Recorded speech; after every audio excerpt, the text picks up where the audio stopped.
যে বাচ্চাগুলো মারা গেছে সেগুলো নিয়ে মনে করেন বর্তমানে রাজনৈতিক খেলা, বাইরে বের করবেন, গুম করে দিচ্ছে। আমার সন্তান তো বেঁচে গেছে, আমি 4 ঘন্টা আমার বাচ্চাকে পাই নাই। কালকে আমার সন্তান মনে করেন 2 থেকে 3 মিনিটের জন্য বেঁচে গেছে, আল্লাহর অশেষ মেহেরবানিতে পেয়েছি। কিন্তু কথা হচ্ছে এই যে অনিয়ম, এই অনিয়মটা আপনারা প্লিজ বন্ধ করেন।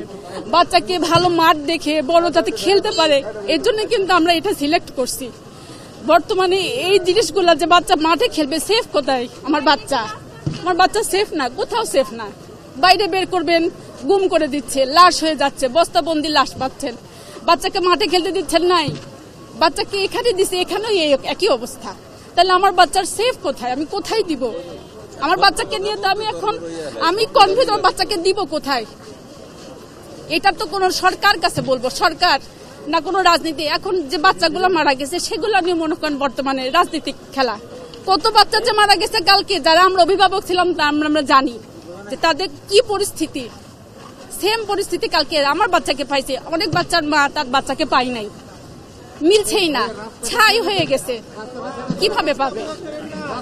একটাই অনুরোধ, স্কুলটা কি স্কুলের মতো রাখেন, আপনারা ট্রেনিং সেন্টার প্লিজ নিয়ম করেন যাতে অন্যদিকে করুক, বাচ্চাগুলা যাতে সেফ ভাবে পড়াশোনার দিকে মনোযোগ দিতে পারে। 5 মিনিট পর পর আপনার বিমান যায়, এটা কেমন কথা? এই যে গত সপ্তাহে একই ভয়ে বলছিলাম যে না, মনে হয় স্কুলটা চেঞ্জ করতে হবে।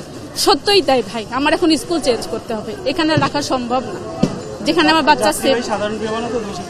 হ্যাঁ, যে কোনো জিনিস হইতেই পারে ভাই, এখন টেকনিক্যাল জিনিস, মেকানিক্যাল জিনিস হইতে পারে। কিন্তু কালকে যে ছেলেটা মারা গেছে সেও তো মারা গেছে, সে হয়তো বা সর্বোচ্চ চেষ্টা করছে, হয়তো মেজারমেন্ট ঠিক হয় নাই। এখন দেখেন কতগুলা বাচ্চার জীবন শেষ, আর তো ফিরে পাবো না বাচ্চাকে, আর ফিরে পাবো না।